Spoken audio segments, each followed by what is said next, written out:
مجھے تو سمجھ نہیں آتی ملی غیرت کدھر چلی گئی، دینی غیرت کہاں چلی گئی۔ ہم پتہ نہیں زندہ ہیں، ہمارا زندہ رہنا جرم ہے اگر ہم ان کی مدد نہیں کر سکتے۔ ایسی کوئی بے حس اور بے غیرت قوم بھی کبھی ہوئی ہوگی؟ ہم نے تاریخ میں بے غیرتی کی بڑی داستانیں سنی ہیں۔ اللہ تعالیٰ قرآن میں فرماتا ہے وَمَا لَكُمْ لَا تُقَاتِلُونَ فِي سَبِيلِ اللَّهِ، اب تمہیں کیا موت پڑ گئی ہے، اب کیوں نہیں لڑتے تم اللہ کے راستے میں؟ والمستضعفین من الرجال والنساء والولدان الذین یقولون ربنا اخرجنا من هذه القرية الظالم اهلها۔ پوری دنیا پر ظلم کی داستانیں ساری دنیا دیکھ رہی ہے۔ مسجد اقصی کو آگ لگا دی گئی ہے، ہماری بچیوں کو، بہنوں کو، بیٹیوں کو وہ اپنے گھٹنے کے نیچے لے کے بیٹھے ہوئے ہیں، تصویریں سوشل میڈیا پر شیئر ہو رہی ہیں، بچے چھوٹے چھوٹے قتل کیے جا رہے ہیں، کسی کو غیرت نہیں آ رہی۔ مجھے تو یوں لگتا ہے یہ ہماری نمازیں، ہمارے سجدے کیسے قبول ہوں گے؟ ہم جو مجرم ہیں جو آرام سے بیٹھے رہیں، کیا کریں؟ بے بسی کی انتہا ہے۔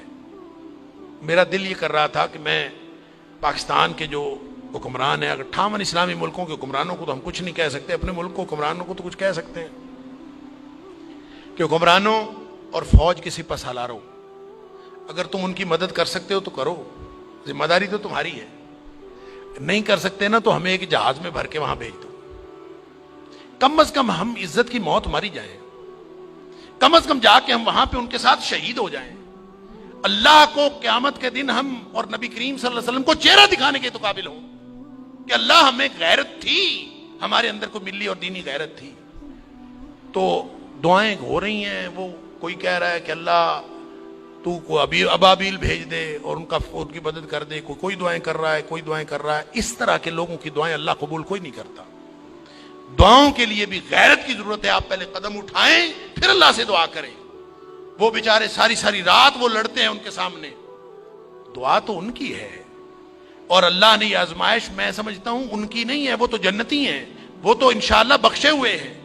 آزمائش یہ باقی ساری دنیا کی ہے، ہم ان کی وجہ سے مجرم بن رہے ہیں۔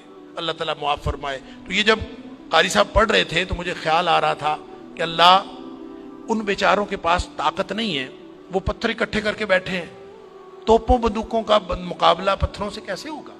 یا اللہ تو ابابیل بھیج دے، اور تو جس نے ابرہہ کو اور اس کے لشکر کو تباہ و برباد کر دیا تھا، اللہ اس دور جدید کے ابرہہ کو جو ہماری مسجد اقصی کو تباہ کرنے کے لیے آیا ہے اور پوری ملت اسلامیہ دہشت گرد پھر مسلمانوں کو کہا جا، بدبخت پوری دنیا میں بدترین دہشت گردی کرتے ہیں اور پھر بات کرتے ہیں مسلمانوں کی دہشت گردی کرتے ہیں۔ میں تو سمجھتا ہوں پورے 58 اسلامی ملکوں کو اعلان جنگ کر دینا چاہیے، لڑتے لڑتے مر جانا چاہیے، اس زندگی سے وہ موت بہتر ہے۔ ہم نے کیا کیا ہوا ہے؟ کیسی زندگی، کیسا دین، کیا کلمہ پڑا ہوا ہے ہم نے، کیسی قرآن کی باتیں، کیا قرآن کے دروس۔ ہم یہاں سکون سے بیٹھے ہیں، پنکھے چل رہے ہیں، موج میلہ پانی پینے کو مل رہا ہے، نماز آرام سے پڑھ رہے ہیں، سجدے آرام سے کر رہے ہیں، وہاں ہماری بہنیں بیٹیاں لٹ رہی ہیں۔ کہاں گئی غیرت ہماری؟